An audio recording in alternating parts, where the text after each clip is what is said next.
Didi wasanyunga Uganda etegedde. Didi wasanyunga Uganda etegedde. Ebyawandikibwa nga bituukirira ebyayogerwa bannabbi tiwano gwanga tonde lya Katonda Uganda gwanga tonde lya Katonda. Yesu yeebazibwe bannayuganda mwenna abampuliriza era abawaayo ebiseera okuwuliriza byonna Katonda by'abeera atadde ku mutima gwange nsobole okugabana nammwe. Amannya n'eddoboozi nze omutume Saamu Kimuli Bazuukuke. Obuweereza mwensinzira okugabana nammwe buyitibwa Lion of Judah Victory Missions International Ministries.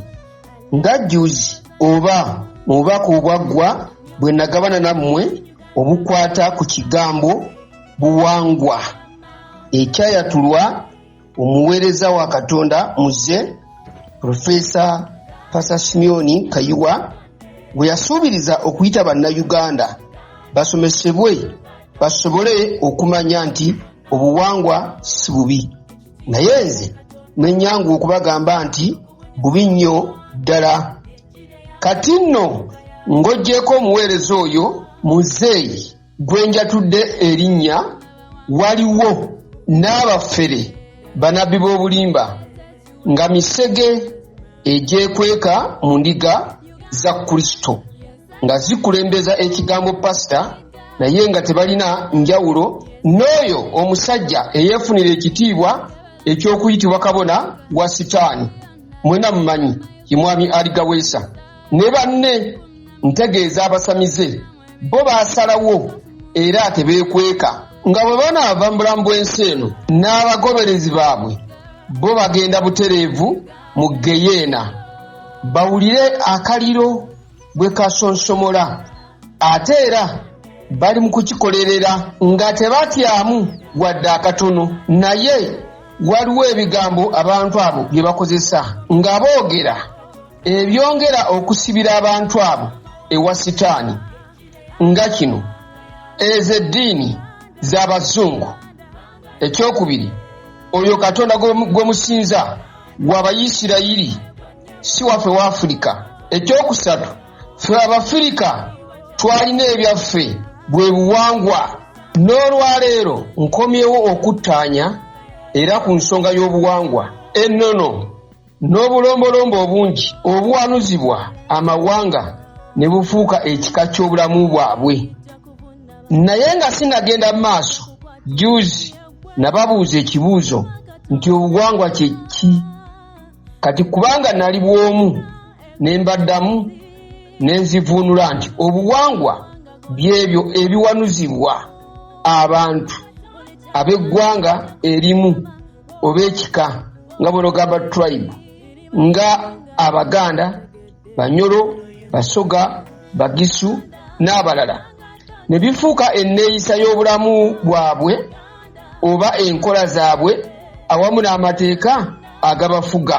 Naye ate mujjukire mu bubaka bw'emirundi ebiri bwe nze ngabana nammwe nabagamba nti tulina obubaka mu Katonda bwazze ayogera naffe ku buwangwa era nga sinnabubagamba, naye nga Katonda munyiivu era tanna mirembe n'abo abamukkiriza kubanga bubafugira ne mu makanisa eyo gye bamusinziza. Mu bubaka obwo Mukama bwe yatuwa ku buwangwa mwe yatutegeereza ekika ky'obuwangwa bwe era n'akabwatula emirundi gyombiri ebiri egiyise nga bw'obutambuliramu mu bujjuvu bwabwo wadde obeera oli ku nsi naye lyo eggulu likulaba ng'oli mu ggulu era buli w'obeera obwakabaka obw'omu ggulu buba bufuga.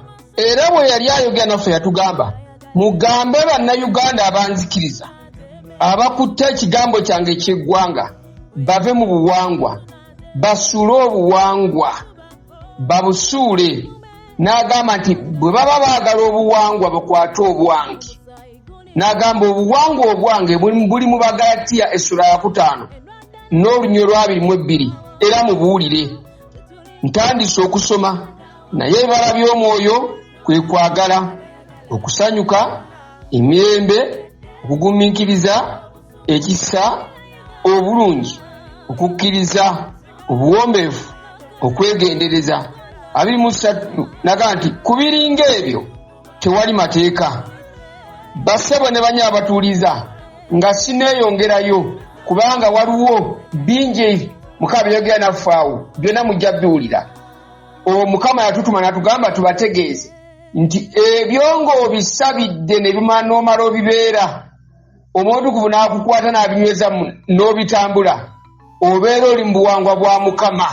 Ekirala, bukya Mukama Katonda atandika kampeyini y'okutugoba mu buwangwa, yatulagira ffenna ensigalira okuddayo mu famire zaffe gye twazaalibwa, tukume ebyoto eby'okusaba nga twenenya olw'ebyo byonna bajjajjaffe bye baakola n'endagaano ze baayingiramu ne Sitaani, nga baatula nga batuwaayo oba nga batuwongayo. Tuzimenye, tuzikutule, tuzisazeemu wakati mu ssaala nga tumuyita. Era nga bwe yatuma Gideoni mu kitabo ky'Abalamuzi oba Judges essula y'omukaaga olunyiri lwa 25, ng'ayagala naffe tusobole okuzikiriza ebyo ebirwana ebirina akakwate ku bulamu bwaffe. Era abooluganda, ku lwa Mukama waffe Yesu Kristo Omunnazaaleesi, tumwebaza ate namwe mbeebaza abakikoze. Naye mbaweera amagezi mmwe abagenze ewammwe mu famirizi ne mubaako obuwanguzi bwe mulaba, nga okufumbirwa, okubotola mu by'ensimbi. Kale mutandise n'okulaba nga muneemuyimirira ne muweereza Katonda. Naye temulowooza nti byatereera, kubanga mujja kusigala nga mugenda oba nga muddayo mu famire zammwe, naye ng'okikola ng'atuusa omukolo, nga ne ku mutima kyawewuka. Kyentegeeza ensonga nga tekyali nzito nga bwe watandika. Ekijja okulaga nti ebintu bikuwabyeko kwe kukola ebintu nga teweegendereza. Awo omanyanga nti abakulu beewammwe oba obuwangwa bwammwe bukyakulinako akakwate. Soma Yokaana 14 olunyiri lwa 3, wagamba watya? Sikyayogera nnyo nate nammwe, kubanga afuga ensi ajja, naye tandiiko kigambo. Yesu wano yali ayogera ku kika kya bulamu, n'agamba nti ali mu nsi ajolyoma abantu abatawaanya, abakozesa emize mingi, ye Sitaani. Naye mu ye talina waayinza kutandikira. Lwaki?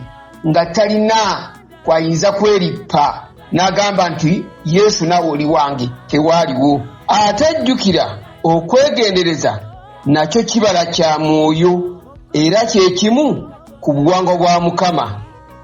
Embeera zange nnyingi nnyo eziyinza okulaga nti sinnakutukira ddala ku famire waffe.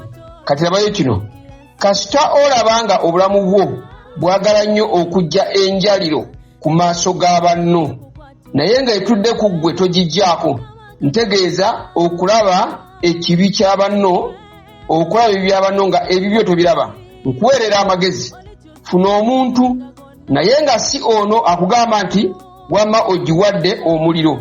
Ntegeeza ono akugamba nti gwe ebibyo biritereere oba bulungi. Nedda, funa omuntu ng'omulaba ajja kuguma akubuulire obunafu bwo nti mazima olina endwadde bweti ne bweti, naye lwakuba toyagala abantu bakumanye nti oli mulwadde wa Yesu. Era onoofunayo asobola okugamba ekigambo ng'ekyo, kati nga gw'omanya nti endwadde si yo wekka, wabula erina akakwate mu famire y'ewammwe. Kitegeeza obuwangwa bukyetaagisa okuwa okutulako n'okubunyoola kukuteere ddala.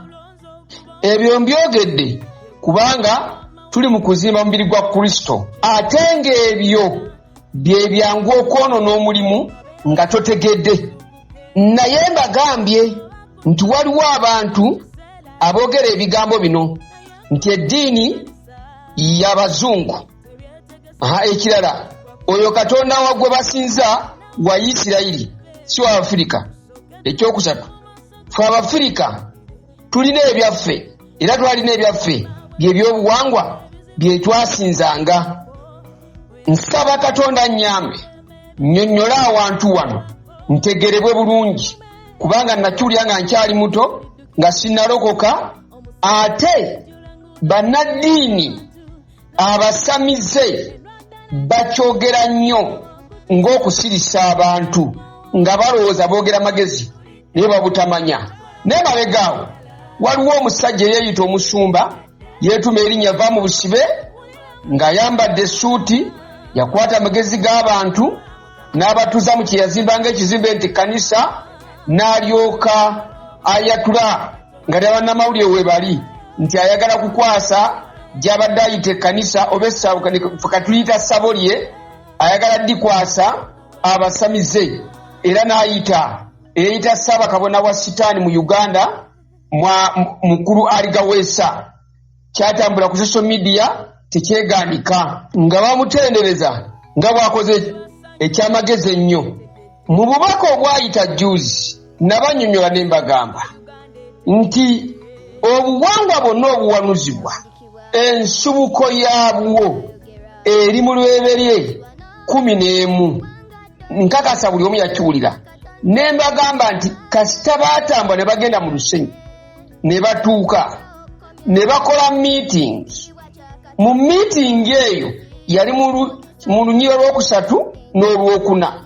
Ne bamaliza nga basazeewo nti tebageza ne babuna mu nsi yonna, ng'ate Mukama yali abagambye bazaale baale babune ensi yonna. Ne bongerako nti tuzimbe omunara tutuuke mu ggulu twefunire ekitiibwa. Amakulu eggye ly'eggulu, bamalayika ne Katonda abawe ekitiibwa, so ku nsi omwana w'omuntu yatondebwa kusinza na kugulumiza Katonda.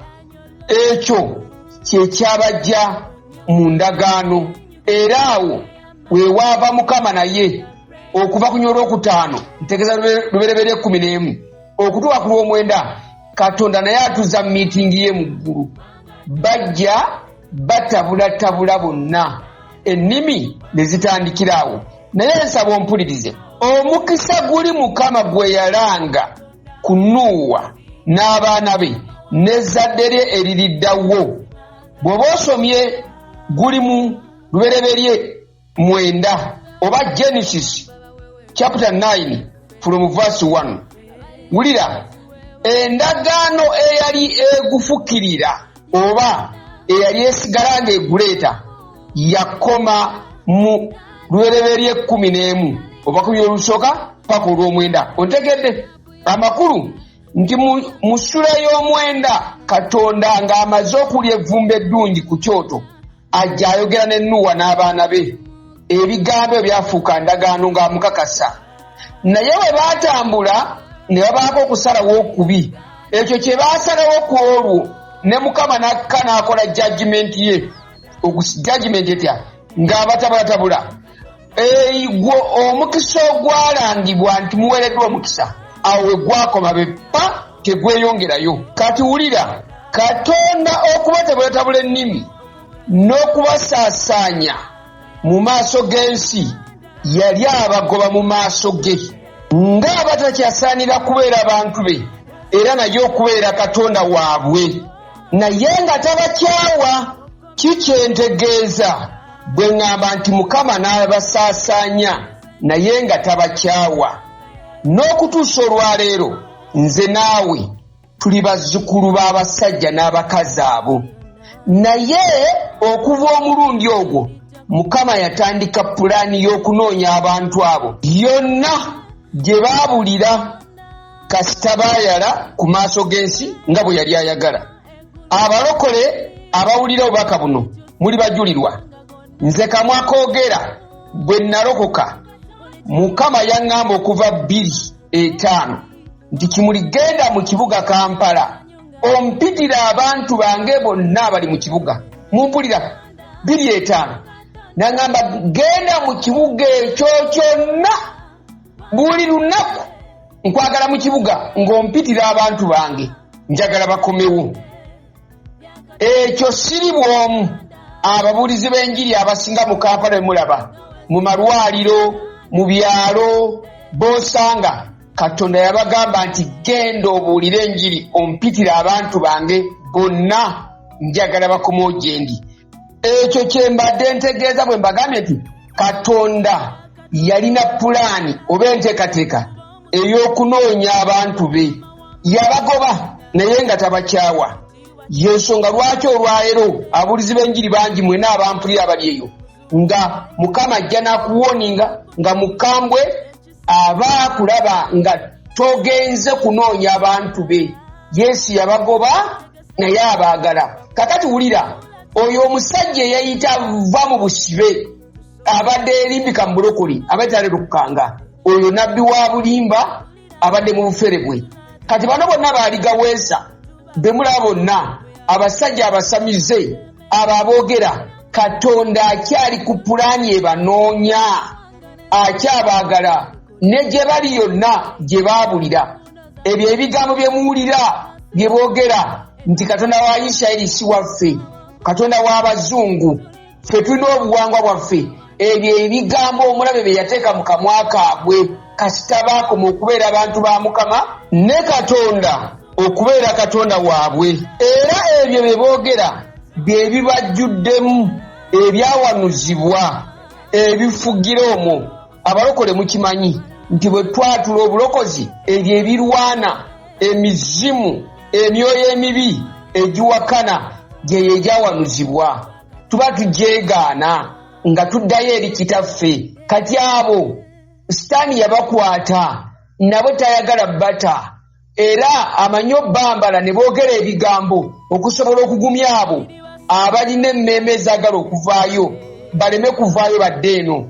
Naye Mukama abeegayirizi ababuulizi b'enjiri abataddeko nnyo eriiso kubanga mu kwegayirira okungi Mukama akka emmeeme zino n'aziwamba n'ajjawo ekikutte. Omubuulizi w'enjiri n'ajja n'ayogera ekigambo nga kisala busazi. Oli n'alaba amazima n'akyuka yekka n'adda wa Mukama. Bwetyo bwe tunoonya abantu ba Mukama era bw'atukulembera. Nakino kankibagambe mutera okuwulira ku leediyo ezo ez'ensi ez'abalala abamu beekolako obuteepu obujulizi obutaliimu nga bagamba nti ngabo omukisa. Kati balina ku social media olaba obutambi butambula ti ngabo omukisa olemereddwa omukazi yanoba. Abooluganda nsaba babuulira omukisa Mukama gwe yayogera ku Nuuwa n'abaana be n'ezzadde lyabwe eririddawo gwakoma wali ku munaala gwe Baberi. Awe gwakoma omukisa ogwo kubanga gwali gwakoma ku Adamu Mukama n'aguzza bujja ku Nuuwa naye kasita yabatabulatabula gwe gwakoma. Buli musajja gwe mulaba n'ayambala embugo musamize nabbi wa bulimba bano abatemu ennyo abasaddaasi. Ogwo omukisa si gwa Mukama. Ogwo omukisa gwe guliko obuyinike. Gwe mukisa gwa Sitaani gwagaba gwa buyinike gulimu okusaddaaka abantu. Era kyova olaba nga waliwo competition mu biro bwe biti Sitaani ng'agolokose nnyo. Oli ajja n'abagamba kinzize kubanunula naye Sitaani nga yamutumye nti ngenda kuwa obukulembeze bw'eggwanga eryo. Era abasajja abasinga bannabyabufuzi bangi bagenda mu masabo n'abakazi ne bakola saddaaka ne balina ebintu byabwe ebibawa amaanyi. Ogwo omukisa gwa buyinike. Ekyo Mukama kyali mukulana nakyo okulaba ng'akigoba mu ggwanga lya Uganda lisobole okudda obujja. Naye kino kye mbagamba nti omukisa gwonna gwe mulaba oguli eyo gwe mwanoonyako nga temunnalokoka ogwo si mukisa gwa Mukama nedda. Guli ogwogerwako gwakoma wali wabula ffe abaalokoka ffe be baanoonya ne tulabika. Nze naawe twayingira mu kkubo eritutuusa mu mukisa ffe era twabika mu maaso ga Mukama. Mukama atandika okuguzza. Kyova olaba akugamba ddayo mu famire y'ewammwe osooka obimenye kubanga eyo waliwo endagaano nnyingi nga bwe yatuma Gidiyoni Katonda alina omukisa gw'ayagala okutagulula okuva eyo omulabe nga tasobola kwekwatako kino oyo muzzukulu wange. Kati nno oyo omusajja ow'ennansana eyeeyita Pastor Va mu Busibe tategeera byayogera wadde byannyonnyola lwakuba nti ye obusamize n'obulogo abadde abukolera mu ssuuti olw'okubuzaabuza abangi anti mwenna mujjukira Yesu bwe yatuwa obubaka ng'atulabula nti emisego okwambalanga eddiba ly'endiga. Yatuuka n'okugamba wakati mu bantu baakutta obwongo n'obujega nti bw'ogamba nti oli muzzukulu wa Ibulayimu owa Isaaka ne Yakobo, fuluma otuveemu ogende Isirayiri. Abantu ne bamukubira engalo nga ne banaddiini abakyekutte ku bulombolombo n'ennono ebiwanuzibwa okuba obuwangwa bw'amawanga gaabwe n'ebika tebaatula mu lwatu nga ye bwe yakola. Babikola nnyo naye nga beekweka. Ng'oggyeko ffe abalokole, abaana ab'omusana era ab'okutangaala. Pawulo baayogerako mu Balooma 8:14 nti kubanga bonna abakulembera omwoyo gwa Katonda abe baana ba Katonda.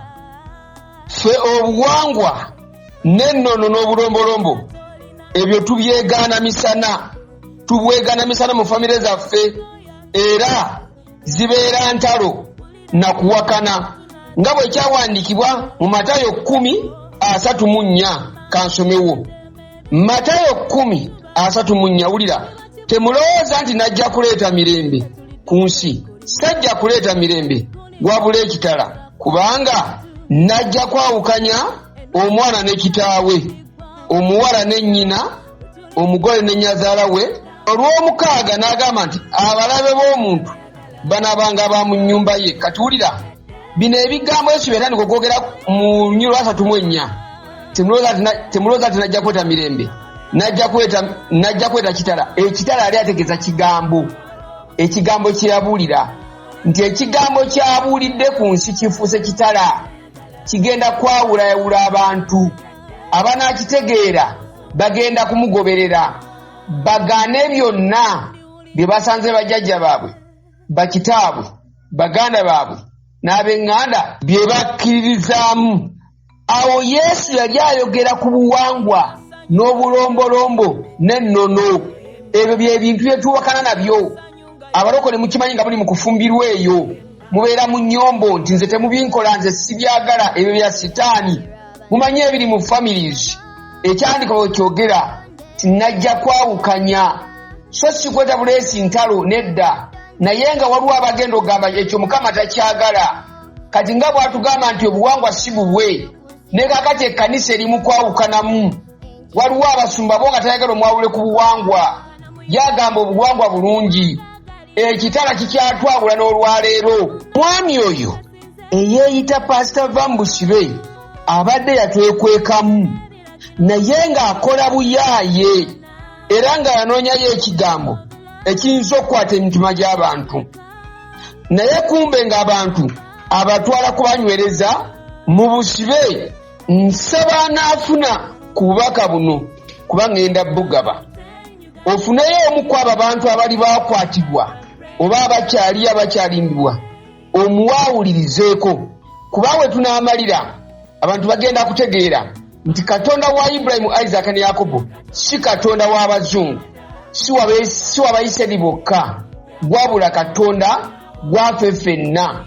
Naye waliwo ensonga lwaki tulayira nti ye Katonda wa Ibulayimu, Isaaka ne Yakobo ne tukkiriza nti bajjajjaffe. Waliwo ensonga etayinza kwegaanika. Saba mumpulirize, twetegereze ensonga eno. Ffenna ku maaso g'ensi twali bazzukulu ba Nuwa oba Adamu. Tusome Ebikola by'Abatume 17 olunyirwa 26. Weewaawo enjogerera, abamu tetukyali bazzukulu ba Nuwa oba Adamu, tuli bazzukulu ba Ibulayimu olw'ensonga era zo tujja okutegeera. era ffe abamu ekitubeeza bazzukulu ba Aburahamu, Isaac ne Yakobo, era y'ensonga ate eri opposite, abamu ne basigala nga bakyabalibwa okubeera abazzukulu ba Nuuwa oba Adamu. Waliwo wano kati ekibuuzo nkirengera, oli agamba kikyategeeza Adamu yasooka, Nuuwa n'addako, abyawula atya? Kati mpuliriza, ensi yali nga terimuli muntu yenna, njereere nga yeetabudde. Mukama n'agamba tukole omuntu gwe yakola ye Adamu, n'amuwa mandate okufuga byonna, abikulembere, n'atambula naye. Omwoyo wa Mukama nga kyateesa, Adamu kyateesa, baali buziba. Adamu ebigambo byamugambibwa n'abivaamu oba bambi, ne wabaawo okukola ekibi, Mukama n'amuviira, ensi n'esigala njereere nga bano abali ku munaala bwe babagoba. Amakulu Mukama n'aviira Adamu. Adamu bye yakola byonna byali magezi ge. Ekiseera ekituuka Mukama n'azikiriza ensi, Nuuwa n'adda mu bigere. Ebigambo byonna ebyagambibwa Nuuwa, awo abantu bokka abaawona be baali abaana ba Nuuwa. Kakati bwe baawona be baazaala ensi yonna n'okulwaliro ffenna abaliwo. Kakati kibeera eriggwe okusalawo okugamba nti tuli ba Nuuwa, tuli baani? Ba Adamu, kubanga ne Nuuwa ate yava mu Adamu. Naye lwakuba mu kutandika kw'ensi bonna basaanawo, Nuuwa yabeeranga atandika. Naye kati wenjogerera waliwo abatakyali bazzukulu ba Nuuwa, ng'ate bo bazzukulu ba Aburahamu, Isaac ne Yakobo. Kino kyenjagala twetegereze. We mbagambidde nti ffenna ku nsi twali bazzukulu ba Nuuwa oba Adamu. Wulira wano ebikola 17:26. Wulira, yakola okuva ku omu buli ggwanga ly'abantu okutuulanga ku nsi enjuyi zonna.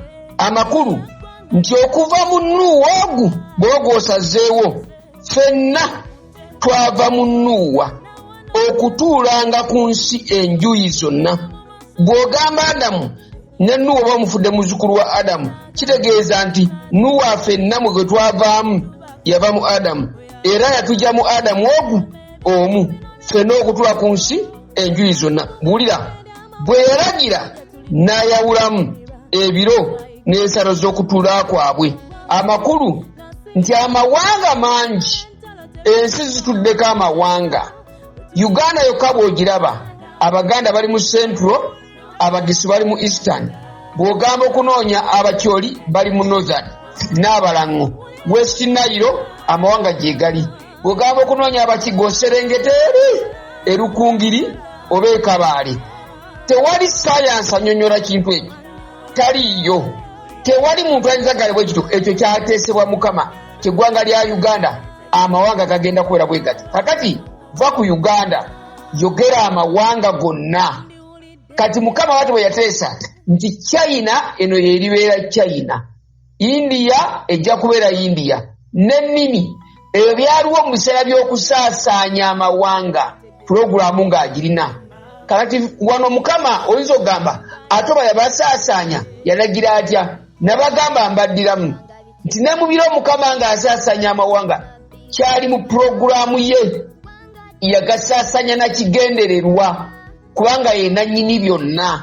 N'agamba nti abanaabeera mu Uganda gano ge mawanga, ne Uganda eriko okuyitibwa.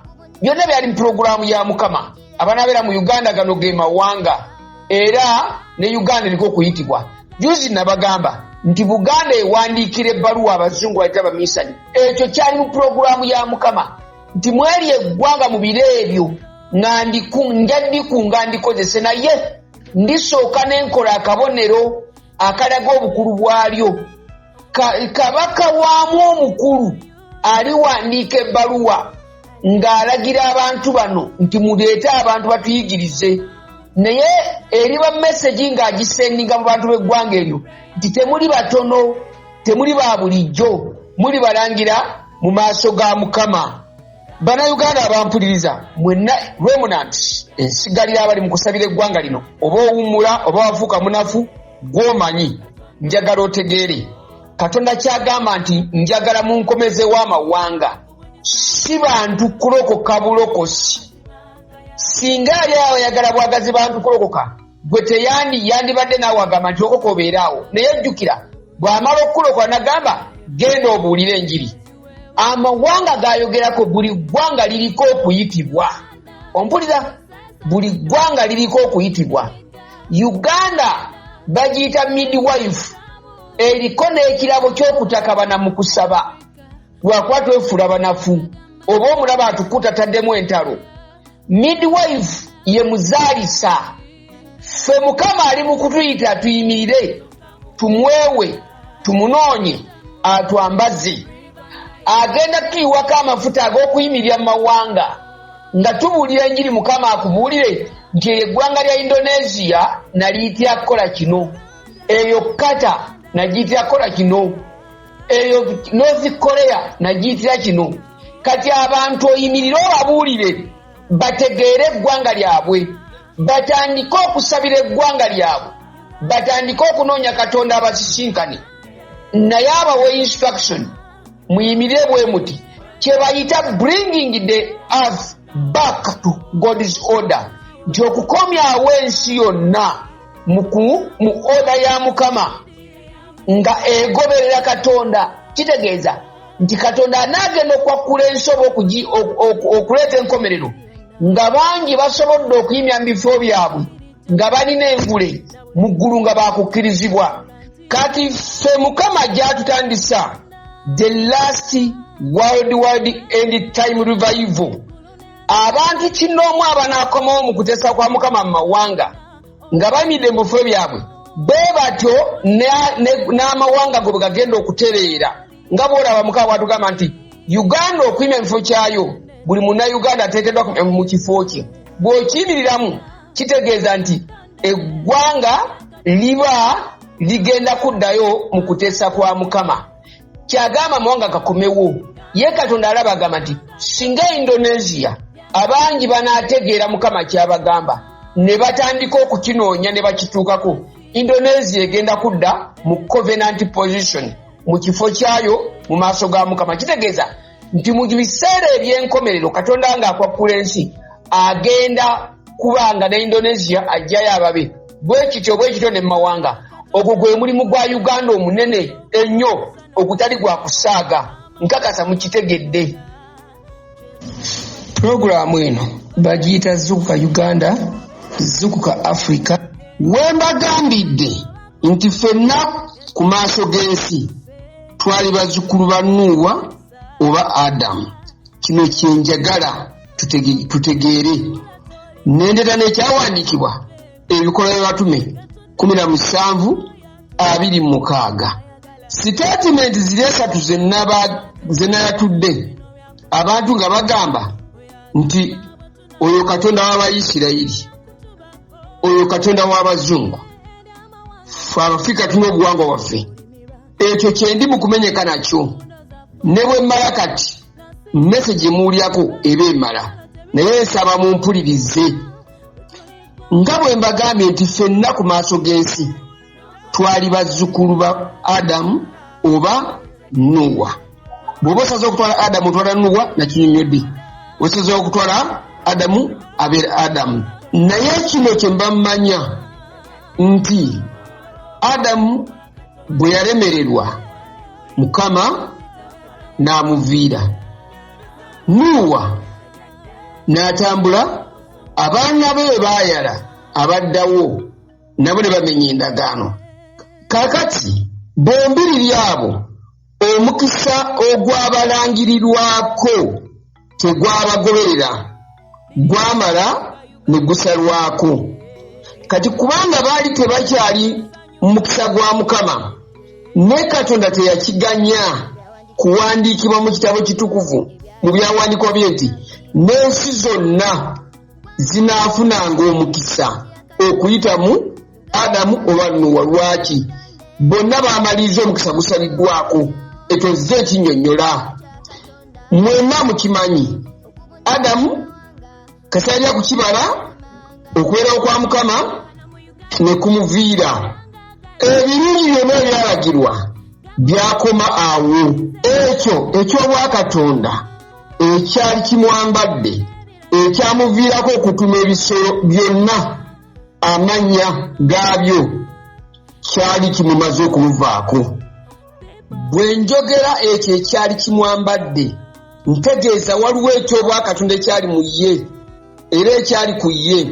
Ekyo kye kyamuleeteranga Adamu okubeera ng'ali mu buziba ne Mukama, nga Bayibuli bw'egamba nti obuziba bukoola obuziba. Bw'owulira statement eyo tolowooza nti omuwandiisi wa Bayibuli yali ayogera ku binnya ebiwanvu ebisimibwa abantu ebiwanvu ennyo. Nedda, wabula Bayibuli eba eyogera nti ku buziba omwana w'omuntu bw'aba alimu ne Katonda.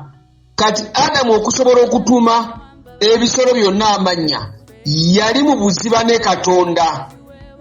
Ky'oyinza okugamba oba okwogera mu Luzungu nti he was in direct lifeline with God. Amakulu nti Katonda kye yali alowoozanga ne Adamu kye yalowoozanga. Katonda bwe yalabanga ebintu ne Adamu bwe yabirabanga. Amannya gonna Adamu ge yatuuma ebisolo gaali mu Mukama. Naye olunaku Adamu lwe yamenya ekigambo kya Katonda lwe yakoma okubeera mu bulamu obwo. Ne Nuuwa bwe yadda mu bigere bya Adamu, ebigambo byonna Mukama bye yali agambye Adamu yaddamu n'abigamba Nuuwa. Soma Lubereberye 9. Abamenye ebyo be beerusenyu lw'e Sinaali oba ku munara gw'e Babeli. Kati mpuliriza. Naye kasita Mukama yamala okubasaasaanya, kikye tunoonya lwaki abantu banaakoma batyo okugamba nti Katonda w'Abayisirayiri w'Abazungu ffe tulekeddwa kuba mu buwangwa. Kino ky'oba otegeera nti Katonda amala okusaasaanya amawanga ago, nadda wali n'asirika amawanga ne gaala. Buli lumi lwolaba ku nsi ne lwala, abantu ne bajjuza ensi nejjula abantu okuva ku nkomerero ne ku nkomerero. Mukama n'abatunuulira nga baaze nga omutima gwe gwali guyaayaana. Kikyo yakola kye yakola, kubanga teyabakyawa naye yabagoba mu maaso ge n'abagambye ng'alina pulaani ye banoonya. Kino Mukama kye yakola. Kyekiva atambula n'afuna ng'omutima gwe n'amaaso ganoonya emitima, kuba atunulayo mutima tatunula feesi. N'asanga omusajja gwe bayita Aburahamu. Omusajja oyo nze ntiramuvunula bwe nti kubanga ensi yali efunye bikatonda bingi, buli omu gye yasaasaanira. Abasaddaakira endiga enjeru, endiga emyufu, embuzi enzirugavu, abasaddaaka abantu, abasinza ensozi, abasinza buli kika, emisambwa, omuli abali abantu. Sitaani yali akutte abantu nga buli kavuyo konna koolaba. Ensi ng'egudde eddalu. Mu kugwa kw'eddalu eyo ensi bw'etyo nga nzibu nnyo. In fact kambayo ku bulamu bw'ensi we bwali. Soma Balooma essula 3 va ku nnyolwa 10 paka 18. Kankusomera owulire engeri gye baasaasaana nga tebamanyi Katonda butuufu, omwoyo alumiza ekibi n'obutuukirivu ng'amaze obbavaako. Buno bwe bwali obulamu bw'ensi zonna, era eyo Mukama gy'atuyita okuva.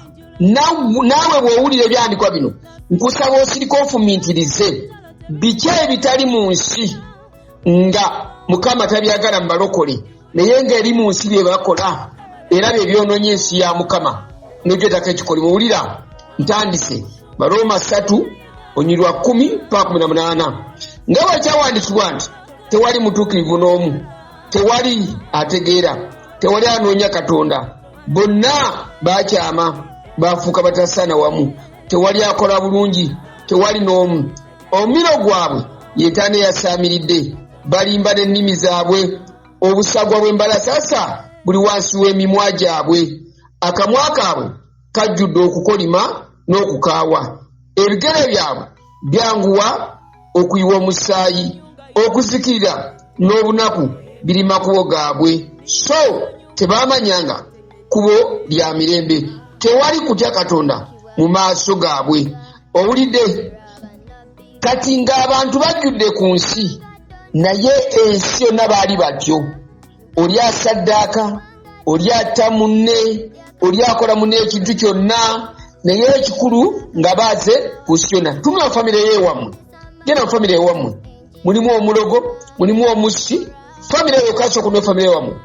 Oli atta bussi banne lwa bintu.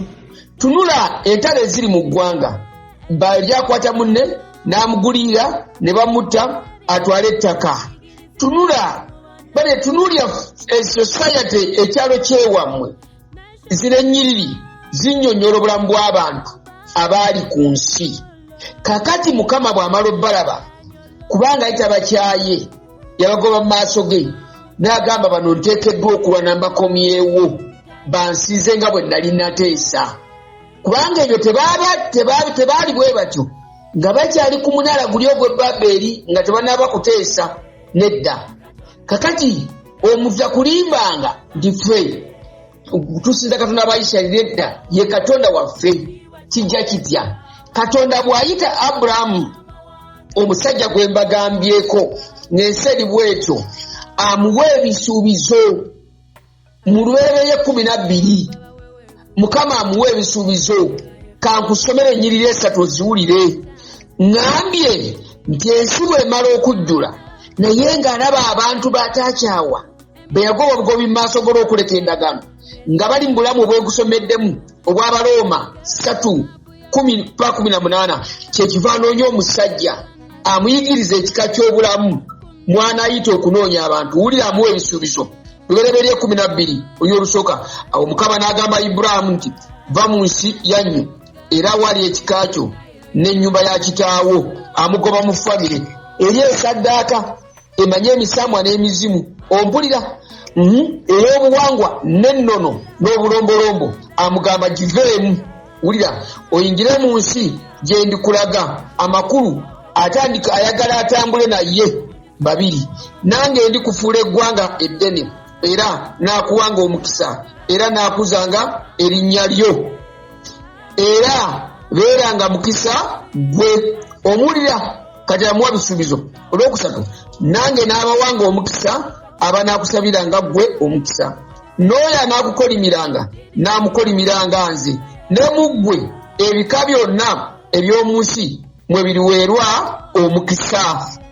Olunyiriri olwokusatu, paati esembayo, Lubereberye 12, Genesis 12:3, the last part egamba, ne mu ggwe ebika byonna eby'omu nsi mwe biriweerwa omukisa. Ebika ebiriwa? Ebyagobwa mu lusenyi lwa Sinaali, ebyagobwa wali ku munaala nga bizimba. Mukama agambye bigenda kuweerwa omukisa mu Abulamu, naye akyali omu, talina mwana. Kati batambula olugendo ne Mukama Abulamu, nga Mukama amuyigiriza, nze Katonda wa byonna, byonna byolaba nze nabitonda, byonna byange, byatondebwa ku lwange, ensozi zange, ezo enzizi zange, egyo emiti eminene gyange, nze ntonnyesa enkuba, ebisolo byonna byolaba byange, abo abantu nze nabatonda, naye ne boonoona, n'ennyumba ya kitaawo bwe yali bw'etyo, y'ensonga lwaki nakugjayo. Naye mu ggwe ngenda kukuggyamu eggwanga, n'ebigambo bye nkugamba bikwate, binyweze Abulamu, obigamba abaana bo, n'abaana bo babigamba abaana bo. Kati eggwanga erinaabavaamu ngenda gitambuliramu wakati, eryo eggwanga entiisa yange eribeeremu, n'amaanyi gange galabikiremu. Mu ggwanga eryo abantu nga bakankanira ebyennaakolanga mu makati gammwe, abantu bajja kumanya tewali Katonda mulala wabula nze Katonda waabwe. Era bwe banaabuuzanga abantu bo nti abaayi mwe mugamba katonda wammwe katonda yatonda byonna ffe katonda waffe yenjuba nga mugamba nedda temuli batuufu katonda yatonda enjuba yewaffe yonali masekati gaffe eyatuyisa mu nnyanja emyufu ye katonda yakuba Misiri ye kubanga lwaki yakuba Misiri mu biro katonda we yagira abana b'Isirayiri mu nsi y'Emisiri Misiri yali super power w'ensi zonna naye super power azimbidde obwa super power ku bulogo n'obusamize n'obuwangwa n'ennono yensonga lwaki Mukama akuba eby'omugga n'akuba eby'omuzira bamanyi okutega laddu netta abantu mwe temujjukira kabonero Musa bwe yasuula omuggo ne gufuuka omusota nabo ne basuula omuggo gwa Musa ne gumira egyabwe kati nga Mukama azze akuba eggwanga eryali litadde empisa ku nsi yonna naye nga lizimbiddwa ku bulogo bwe likuba neteekebwa ku ttaka beddu abantu bona bamanye nti ggwanga kyetadde wansi Misiri bwe lityo oyo katonda waawa ekibuuzo mukiwulidde nga abantu babuuza ggwanga kyeryo katonda kyoyo akubye Misiri bw'atyo kubanga yali superpower w'ensi zonna naye mujjukire Mukama agamba Musa kyenava nayimiriza Falaawo neerage mu nsi yonna amuyimiriza amukakanyaza omutima ensi emutegeere nsi kijayogerako ayogera ku nsi yonna naffe ne bannayuganda ffenna Afrika ensi yonna yensonga lwaki ebyali e Misiri bimanyiddwa n'eddiini ezitakkiriza nti eryo eggwanga ly'Abayisirayiri lyaliko e Misiri Mukama n'abajjayo n'omukono ogw'amaanyi n'abayisa mu nnyanja n'agenda n'abanyagisa amawanga ago gonna n'abasimba ne bayita mu mawanga nga bagenda bagawangula kiki nga Mukama anoonya mitima gy'amawanga kumanya teri katonda mulala asobola kumweŋŋanga ye katonda yekka omu bw'ati afuga amawanga n'ennimi ensi zonna azinako obuyinza kiki ekyabeezaawo ebyo katonda ng'asindika message mu nsi zonna gye muli yonna nze katonda wammwe naye ntambulidde mu ggwanga lye natandika n'omuntu omu nga empisa zonna nazibasomeseza mu families kyebayita family values yensonga lwaki Mukama atuli bubi atugamba muddeeyo ewammwe ate naffe atugamba tuteke ebyota waka abaana bawulire katonda ng'ayogera abaana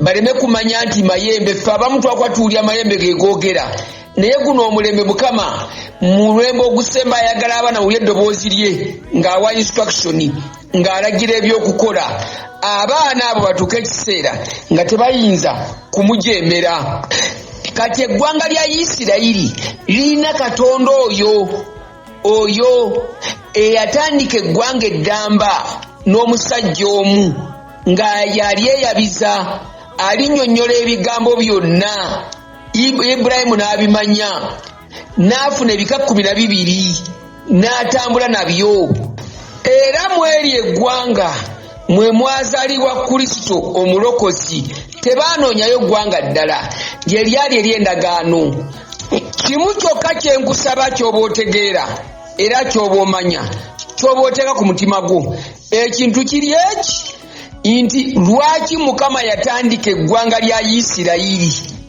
lwaki yalitandika kwate nga amawanga gaaliko ku maaso g'ensi yonna era mu byawandiikibwa bw'osoma ekyamateeka olwokubiri that is Deuteronomy chapter 32 onyirwa 16 Mukama abantu be yasooka okuyita batabani be ne bawala be lyali ggwanga lya Isirayiri ffenna tetuyitako batabani ne bawala be nedda ffe tufuusa abaana abakkiriza Kristo bw'otokkiriza Kristo tobeera mwana naye bo ebyandikwa byogera batabani be ne bawala be batya eggwanga eryazimbibwa mu kigambo kye mu kwagala kwe ng'alina ekigenderwa ekyokulifuula amawanga mwagenda ogakuŋŋaanyiza gamusinze gamutye gamukankanire amakulu ga kino tegeera Isirayiri Mukama agiteekateeka okubeera kyano mwagenda okuyita okukoma ku mawanga Era abalokole namwe banaddiini kye kikusomya Bayibuli n'ogamba Katonda wa Ibulayimu, Isaac ne Yakobo gwe yakkiriza Katonda. Wabula bano abagamba va mu busibe baligaweesa n'abalala mu mafiina bo batyo okukyatula kubanga babanoonya balemedde gye baabulira. Abazungu be baatusooka okumanya Katonda, ekyo Mukama yakiganya. Kamba obujulizi buno male nagendako kubuulira enjiri mu Apache mu 2011 mwezi gwali gwa kutaano. Naye bwe nali mbuulira enjiri omusajja mukulu Bishop yeyanzivuunula n'aŋŋamba nti okusinza ku bigambo by'oyogedde eby'eggwanga nzijukidde ekirooto nakirota 95 n'agamba bw'ati naloota nga omuntu aŋŋamba nasooka kulaba Asia mwe muli Isirayiri samazinga wa Asia neezamu nendaba Europe yeyo Bulaaya nendaba America ne mala ndaba Africa. Eddoboozi ne lyogera eyo yonna ntambudde envuddeyo kati ndi mu Africa naye mu Uganda mwensimbye.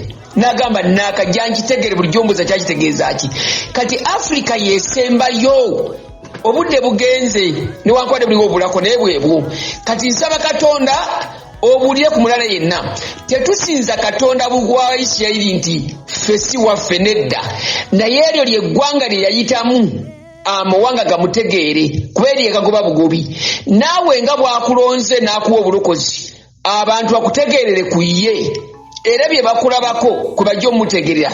Yo nsonga lwaki atukubiriza nti mukume obulamu bwange abantu bantye bakomewo. Bwe tutatambula mulokole bulungi tebayinza kudda eri Mukama. Abooluganda obudde butambudde.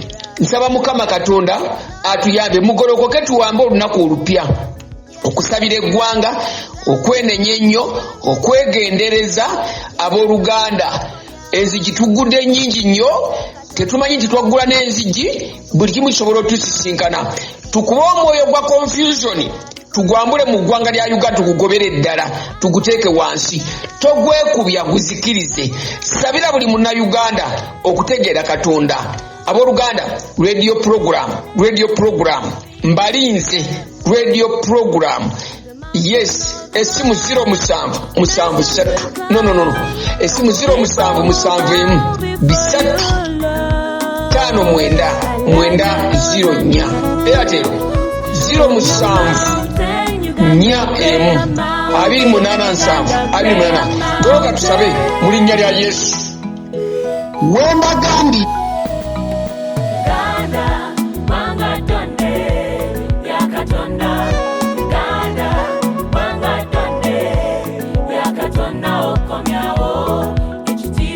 Katonda wano kusi okubunyisa amawanga enjire y'amazimanga yabikolwa. Abantu bebagamba bawamba bawewevu yeffe abalirete kiweewa ekyamazima bino byebiro. Uganda yesesaliddwamu emigga. Uganda yesesaliddwamu emigga kebera mapu ya Africa. Teriyo ndala bagamba Uganda soma Misaya 18 byonna mwebiri Kafumuga Mayanja Muga River Nile Uganda yesulo. Uganda manga tonde ya Katonda.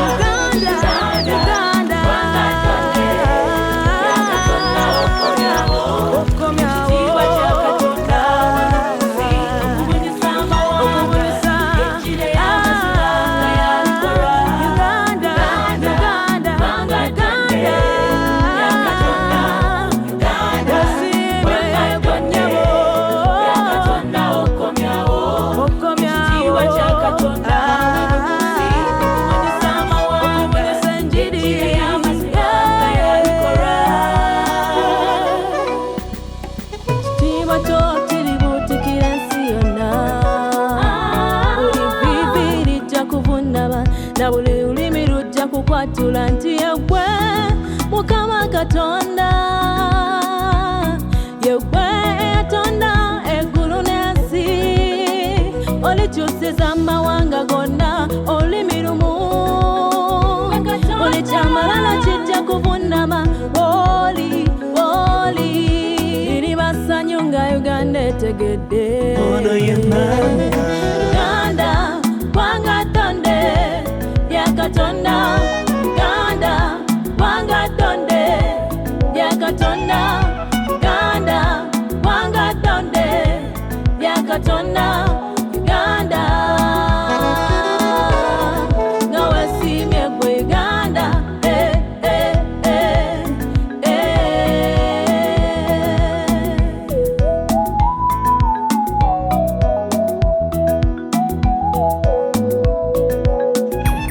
Uganda Katonda wakwagala kulonzo kuba omusano gwensi yegwe mama w'amawanga gonna kyekitiibwa kyolina ekondere lifuyiddwa abeebase muzuukuke kati musango bakudda bujja ekiseera kituse naye eggwanga n'ekkanisa tebyetegese kati gwakutte suula tolina nawanoonya biveeko tusooke tuddeyo mu maaso g'oyo atubuulire byayagala bulira agamba bwe tunaatema ebizibu bino byakutubako oyagamba bwe tunaatema ebizibu bino byakutubako tuli bakivume eri amawanga n'ensi gye tuliddukira likulimirwa omusaayi gulijjula enguudo zaffe ogw'abantu nga si bisolo endwadde n'entalo tebiriggwawo kutusa bwe tuliggwawo Uganda wandiwulidde n'okola Mukama byayagala wanditegedde n'okola obusungu wulira Uganda wandiwulidde n'okola Mukama byayagala n'okola obusungu bwa Katonda wandiwulidde n'okola Mukama byayagala wanditegedde n'okola obusungu bwa Katonda wandiwulidde.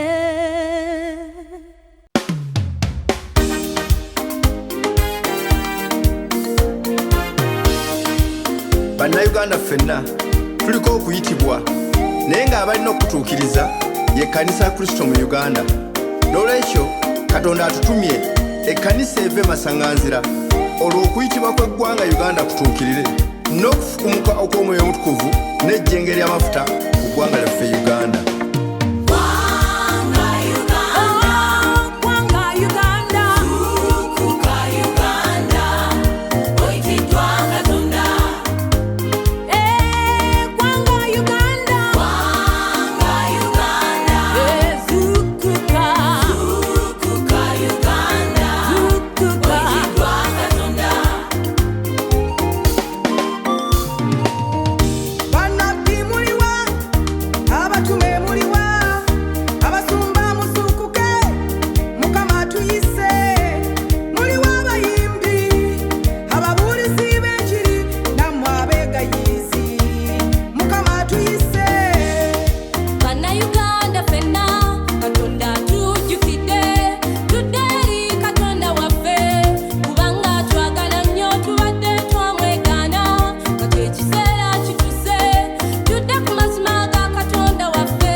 Uganda Katonda yatwewa fe mutima gwa Katonda abayudaaya b'oluvannyuma ffenna tuzuukuke tuliko omukono gwa Katonda fe balonde ba Katonda